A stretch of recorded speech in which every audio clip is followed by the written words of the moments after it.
Welcome back to the show. My name is Jermaine, and this is Uploading It Unfiltered, the podcast in which I have spent a lot more time talking about the mindsets needed not only to be a content creator, but to be happy and satisfied with your life. Today, we're going to be talking about 5 mindsets that I have cultivated over the years and how you can implement them into your life and why you want to in the first place. So without further ado, if you got snacks, go get snacks. I don't know how long this is going to be, but it should be beneficial for those who have an open mind. And I have notes on my phone because I wrote down the big headings because I know what I want to talk about. I just wanted to make sure that I hit them all. And there's way more than 5, but these are the 5 that came to mind first. So these are the 5 important ones today. All right. So first up, the very first mindset that I think people need to adopt is stop letting people steal your joy. Joy is something that is cultivated from within. Nobody can give you joy. It's something that your subconscious mind and your conscious mind figure out from prior events. Maybe it's something that you enjoy doing. Maybe you like taking long walks on the beach. Maybe you love playing video games. Maybe you love to bust out a Lego build. Whatever that joy is, you can't allow other people's thoughts, other people's beliefs, comments in the comment section, all of these things that try to steal your joy, don't allow it. First and foremost, if they're not in your life, part of your life, then you definitely don't want them having the ability to affect or steal your joy. But even if people are in your life, you need to get to a point where you're like, hey, this is what I love doing. If you have a problem with that, we could probably talk it out. But if not, I don't plan on stopping, especially if it's something that is not harming anybody else. It's just something for you and yourself. Please, please, please stop letting people steal your joy. I promise you, your life will be enriched and you will be more happy if you have that sense of joy and nobody can take it. Mindset number 2 is a little controversial and you can take this any way you want, but everything is made up. Everything is made up. I really want to do a deep dive on this one day, but as far as today, I'll give you a little overview. Money is made up. The value of things are made up. Steps to get to a certain path in life are made up. Because I live in America, we get a version of the world that is very specific. You probably heard get pulled up by your bootstraps or fake it till you make it, or like the seniority in companies, like, oh, this person's been here long enough, therefore there's to get more than, like, all this stuff is made up. Once you realize this, you can start making up your own rules that benefit you in the journey that you're on. For instance, I've been told numerous of times that you need to niche down in order to become a great content creator. The reason why people say that is because that's what the formula has shown us. But there are plenty of content creators out there who have a varied amount of things that they cover and are doing just fine. Hell, I've been able to make money off my content and I have yet to niche down because I am the niche. I'm the niche. The niche is me. And I set up my content in a way that you're coming for the information, of course, but you're getting it through my lens, through my filter, through my perspective. And that in itself is valuable. So remember, when you're going to create content, everything is made up and what you put out in the world could catch on. It's crazy to me to think of some of the things that have become normal in our society, especially the things that deal with masculinity or what it means to be a man. All that shit is made up. And the more that you try to live up to those standards, especially when you don't really agree with them, the more frustration and conflict you're going to create in your life. So rather than chasing somebody else's definition of what a man is or what a woman is or what it means to be a good parent or what it means to be a good content creator, define that for yourself and lock into it. I can't tell you how many times I've told people that I don't eat steak. You're like, oh man, you're not a real man if you don't eat steak. I'm like, what the fuck does that mean? Like, it's hilarious to me that my preference in food determines if I'm man enough or not.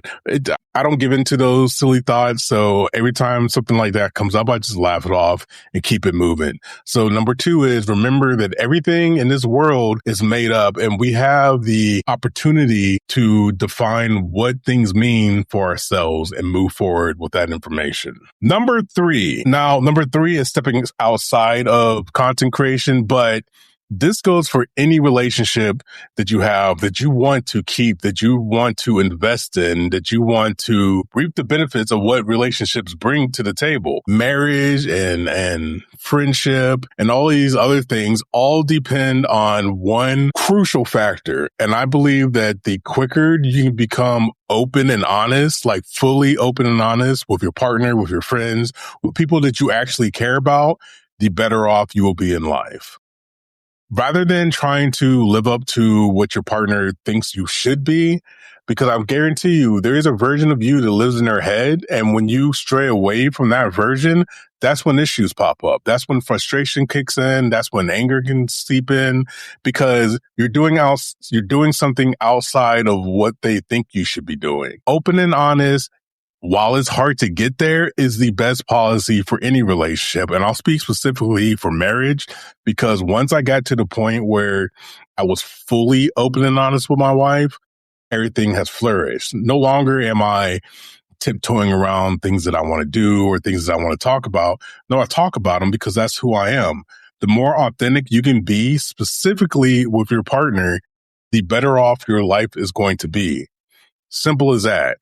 My wife knows things about me that I never thought that I would tell anybody, but she knows because I love her. She's in my life and I want her to be part of my life. And in order to make sure that we're both comfortable and happy with our existence, I had to be open and honest about everything that I felt about anything. Even if it upsets her, it's not from a place of me trying to upset you. It's like, this is how I think. This is how I feel.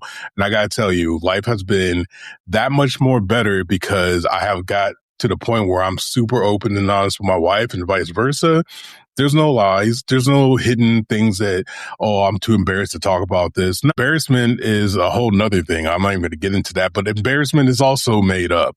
Why would you be embarrassed in front of your wife? That's your wife, or that's your husband, or that's your best friend, or that's your sibling. The more open and honest you can be with yourself and with those who you want to keep in your life, the better off you will be. Simple as that. The fourth mindset, or the fourth thing that I would implore everyone on this earth to start doing, is question your beliefs. A belief is something that was a statement at some point and you just stop questioning it. Once you start questioning things that have been told to you and you start believing in them, that's what a belief is. There are things that I used to believe in that I don't anymore. For instance, I don't think everybody needs to go to college. At least here in America, it's kind of a sham. You can get a lot of information, a lot of knowledge from different people, from different groups, from YouTube, from Wikipedia. There are things that you can do to accomplish the goals that you want that don't necessarily include college. So any beliefs that you have, start questioning them. I used to believe that I had to work really hard in corporate America to have a good life. That's bullshit. You don't need it. Like, I remember being on that grind, going from assistant manager, attempting to go to managing director. And the whole time I didn't want to do it. I was just doing it because that's what you're supposed to do. That's what you're supposed to do when you become an adult. That's what you get the house, you get the family, get the kids. And that all seemed boring to me. It still seems boring to me. While I went down that path a little bit, I am lucky and grateful enough to know that it wasn't for me, and I pivoted.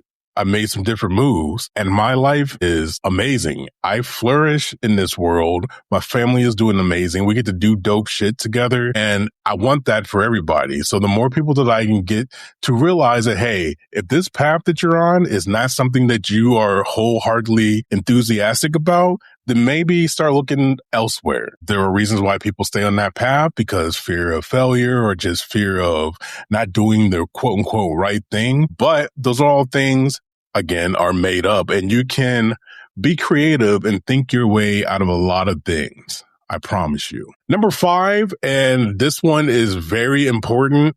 I believe that the way that we speak to ourselves, the way that we speak to and about others, 100% directs the reality that we perceive for ourselves. For instance, if you're constantly saying, oh, I'm lazy, I'm so lazy, your processor is going to eventually believe you and be like, all right, anytime that something comes up that needs to be some type of exercise or something that needs to put effort into it, your unconscious mind is going to be like, no, you keep saying you're lazy. Let's throw up anxiety. Let's throw up procrastination. Let's throw up imposter syndrome. So you don't go down that route and be wrong about the thing that you keep saying, which is I'm lazy. Or with my girls, I always tell them this, like I'll ask them a question. The first thing that is out of their mouth is, I don't know. Instead of saying, I don't know, either say something like, I haven't learned that yet, or that hasn't come across my plate, or something that is not, I don't know. Because the more you say, I don't know, your mind is going to, that's the default answer for everything. And your mind's going to be like, no, you don't know. And you're not even going to give yourself the opportunity to think. Thinking is a wonderful thing, specifically if you curate what you're thinking. And I promise you, it is possible for us to pick what we think about, pick what we put our mind effort into. And therefore, the more we think about the things that we want, the more likely those things are going to show up in our lives. Or at the very least, we'll be more aware of the opportunities to get the things that we want out of life.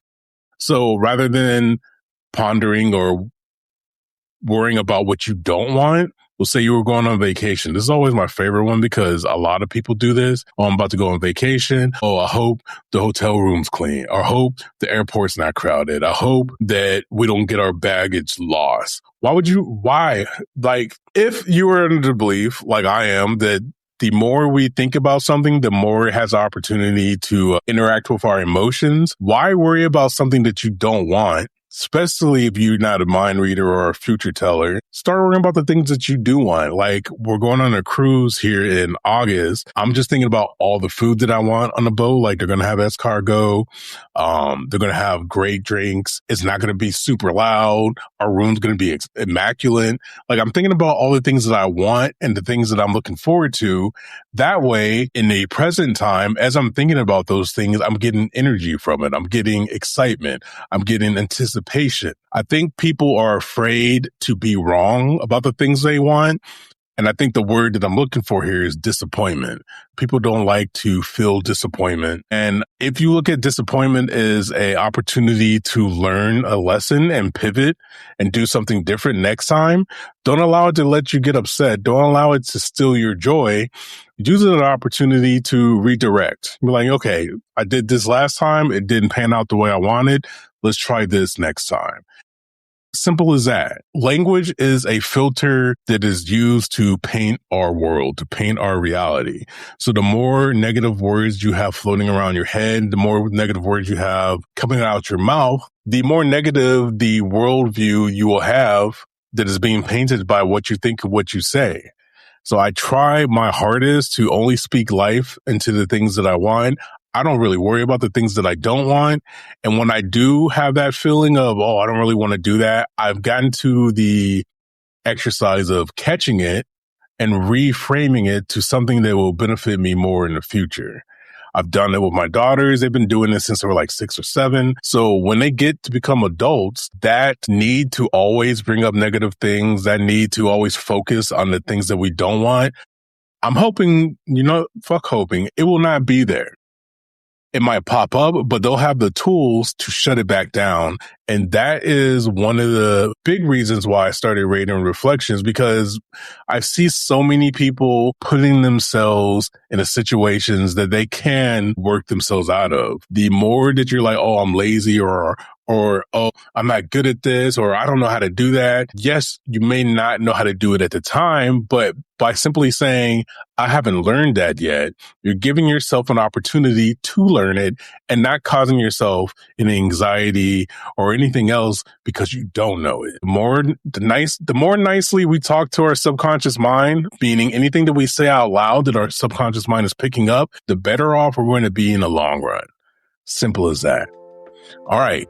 I got through my 5 steps. As I was going through these 5 little mindset flips, I thought of like 3 or 4 more. So I might have to make this a series. But until then, thank you for listening to the episode. I really appreciate it. If there's anything in life that has the power to steal your joy, know that it's made up. Know that you have the power to redirect that energy into something that's more beneficial to you in the future. So Again, thank you for listening. If you haven't already subscribed to the podcast, what are you waiting for? Uploading Unfiltered. I have yet to miss a week, and I don't plan on doing it anytime soon. And I cannot wait to see. I'm thinking by the time summer comes or somewhere in that summertime, what I do as a content creator is going to be blown wide open. Like, I'm going to be doing so many new things, so many lucrative things that I cannot wait to get to that stage. I mean, I can wait, and I'm looking forward to getting there. Other than that, I appreciate y'all. And as always, protect your mental, keep creating content, and I'll see you in the next one. Peace.